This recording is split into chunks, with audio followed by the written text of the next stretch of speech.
welcome to the channel. I'm Amanda and today we're going to talk about things that I wish I knew as a beginner artist, and I have a lot of them. I have 20 of them, so I'm not going to explain them all too much. Some of them are, well, most of them are self-explanatory, and I wanted to pack as much information into this video as possible. I could have dragged it out and split it up to 5 videos. Probably should have done that since I'm on a time crunch to make all these videos, to be honest. So that means I would get more out of it. In fact, let's do that. Let's only talk about 5. We'll see how the time goes. And then I'll do more videos if you like it. In fact, I'll do them anyway because that's all I can do. So, number 1 that I have in my list of things that I wish I knew as a beginner artist is to enjoy sketching and don't just jump into rendering. When I was a kid, well, not even a kid, like a teenager. When I was a teenager, I used to just draw to get to the rendered part, the finished part. I always preferred the end result to the actual process. So I would rush the sketching part, not even sketch, and just jump to the rendering part. And I would just strive for the finished result. That's wrong. Enjoy it. Sketch things. Learn about things. Do a process or find a process that fits you, that you enjoy, and you can build on from there. And then learn about rendering. Sketching, drawing, fundamentals, basics, structure, form, shape, shadow, all of that is different. All of those things are different elements to a drawing skill. Skills are separated in drawing. You can't just learn to draw. You have to learn about other things that go into drawing as well. So I hope that made sense. But yeah, enjoy sketching. Don't just skip to the rendering part. Number 2 is very personal to me, and I have a video about this if you want to go and check that out, a recent video. But it's don't spend years tracing and never practicing. In the video, if you've seen it already, I explained that I traced for a very long time and I did not try to learn how to actually draw free-handedly. And in the future, when I decided that I wanted to get back into art again in 2015, I was really upset because I had lost a lot of years of being able to actually draw. I couldn't draw because I had traced for so long. So I wish I knew that tracing would hinder my learning ability to draw. And I don't want to go back to that. And I kind of want to keep this one short and sweet because I don't want to go into it because it causes a lot of anger in people if they trace and they are being told that it's not a good way to go. Then they get angry, and then people that don't trace get angry for people that do trace. It's a big thing, but basically I just don't think that it's a good way to learn. I have recently, after doing that tracing video, I've started to not trace but draw over shapes to understand them better. So for example, I'm having a really hard time learning how to draw the body, so I have been drawing general shapes over things to understand them. So I'm actually completing shapes over it, even if you can't see the full shape.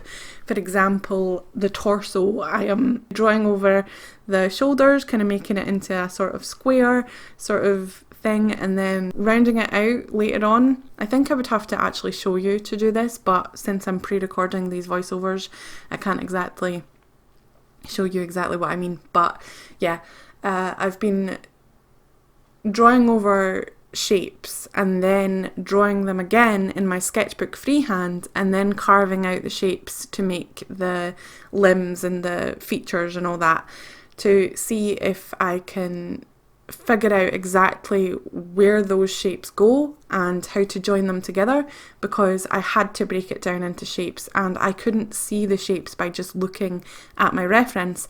So I thought it would be a good idea to draw over them, make the shapes myself and copy them, and then that's another way that I think is gonna help me produce a sort of style of my own, because I'm not copying the shapes that people use for bodies, because there are a lot of different types of shapes that people use to draw bodies personally to them, but I'm not going to be copying their shapes. I'm going to be creating my own shapes, the shapes that I see in these drawings, and doing them myself. So I think that it's a good idea to do that, but I also don't think that tracing directly line for line is the best way to go.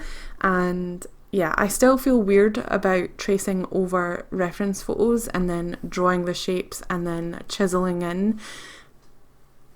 I feel like that's cheating still, but it has really helped me, and I need to do something because I'm not getting better at drawing bodies with the way that I was trying to learn them before. So that's my big spiel on that. Let's move on. Number 3 is that style is not important, and you shouldn't be trying to find your style so badly that it stops you from learning how to draw completely and draw basically. So basics, you need to learn the basics, the fundamentals of drawing, and then you can think about your style. But I've been so caught up for the last couple of years in trying to find a style that I like that I've sort of not really paid attention to how to actually draw the thing in the first place, because I've been looking at other people's art, which is a good way to learn. If you look at other people's art and copy their work, and look at somebody else's work and copy their work and kind of mash it all together, then you can find a style that you like. But because I have sort of skipped the fundamentals of drawing and just letting my style come out naturally, I'm having a hard time remembering how to actually draw something if I want to draw it in my own pose, or if I want to draw it from a reference that hasn't been drawn by another artist before. So I'm spending too much time looking at how they've drawn things, so that limits my ability to draw other things. For example, if somebody drew somebody in a sort of cross-legged stage and I copied that, then I would know how to draw that person in a cross-legged stage. But then when it comes to drawing my own character in a sitting position or whatever, then I would find it difficult to even swap out the shoes, the jeans, because I don't know how the actual structure underneath the clothes work. So that's kind of my take on that. I hope that made sense a lot, because I don't know if I am making sense, but style's not important, and I don't think that you should seek out how to draw in your own style until you're much further into your art career than you are, or your art hobby or whatever. I think that people try to think about style far too quickly because they see other people online who have already found their style, and they think, I can draw like that, I want to draw like that, I want to have my own characters and I want to draw them in the way that I want. They can do it, so why can't I? But they can do it because they have had hours and hours of practicing and hours of meticulous drawing and rubbing out and correcting and learning by themselves. They are not showing you this most of the time. Some people on YouTube do show you their journey, but they have had a lot more time to learn how to do that, and they've came up with the way that they draw by themselves. You looking and studying at their artwork and expecting to be able to draw like them within days is not realistic, and you should, like I said, learn how to draw the basics first. Learn how to draw the structures underneath things. Learn about things. Actually take an anatomy course or study anatomy as if you were a scientist, and then you will understand the way that things move a lot better, the shapes and why they're shaped that way, and the muscles underneath as well, so that you could play around with different shapes and sizes on top of those muscles but still have them move in the same way that they should move. That was a big hard thing to explain, but there we go. Number 4 is that exploring other subjects and mediums is essential for your future, because you might not want to continue to draw those faces in graphite pencil a lot anymore. For the first couple of years that I got back into drawing, I was basically just tracing reference pictures of my family and my friends and celebrities, and just colouring them in with graphite basically. I didn't really know anything about shading or whatever, but I wasn't using other mediums and I wasn't drawing other subjects. So when it came to the time that I inevitably wanted to draw different things, I had no clue what I was doing and I felt like I was going back to the beginning again. So my advice to you is to become versatile. Vary your studies and draw things that you don't think that you might want to draw in the future. I have a great thing for that on my website where you can click a button and it will generate a random thing for you to draw.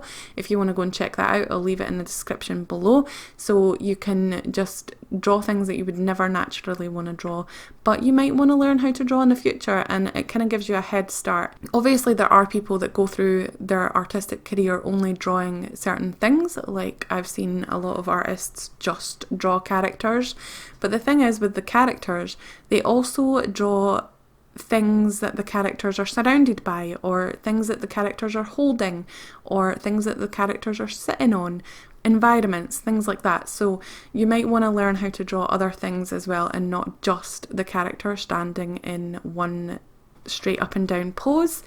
And I need to practice what I preach, to be honest, because loads of these things I should be doing myself and I would have a much easier time at learning how to draw. But trust me, I am on my way to learn how to do this stuff. And the last thing for this video, since this is already nearly 12 minutes long, is that sketchbooks are awesome.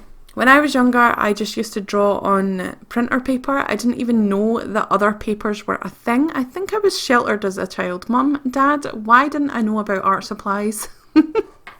So I used to buy, or my mum used to buy, whoever, I can't remember, but I used to get a big reel of papers, like 500 printer paper, and that to a kid with a pencil is great. And I think that everybody should go through this, where they just draw on printer paper with a pencil and just draw as much as you can. You are not limited to how much you can draw. There's loads of pages, you can keep going and going and going and draw as much as you want, and I think that's great. But also, I had no idea what a sketchbook was until I was like 20 odd.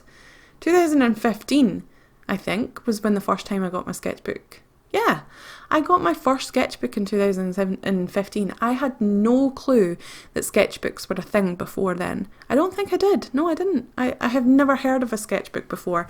And the only reason that I found out about sketchbooks was because of YouTube, I think. I didn't know what a sketchbook was. So I think that when you're younger, the first thing that you should do is get a sketchbook. And even though printer paper is fine, and Katy, you can draw on that all you want, it's fine. Printer paper is a good way to draw and learn and not care about your supplies and just learn how to draw. But I think having a sketchbook is important because they're easier to keep together. You can date them and number them so that you know which one is which, and it's all in a book together so you know exactly what year it was from, and you can keep it with you at all times. It's very portable, more portable than 500 pieces of printer paper, and you can easily just take it around and do whatever you wish with it. So those are my 5 things that I wish I knew when I was younger. If you have anything that you wish you knew when you were younger as a beginner artist, then please do share them in the comments below. Thank you so much for watching. I really do appreciate it. Please remember to also hit the notification bell and the thumbs up button if you liked it, and you will get notified of all the videos that I post, and I will see you in my next video. Bye!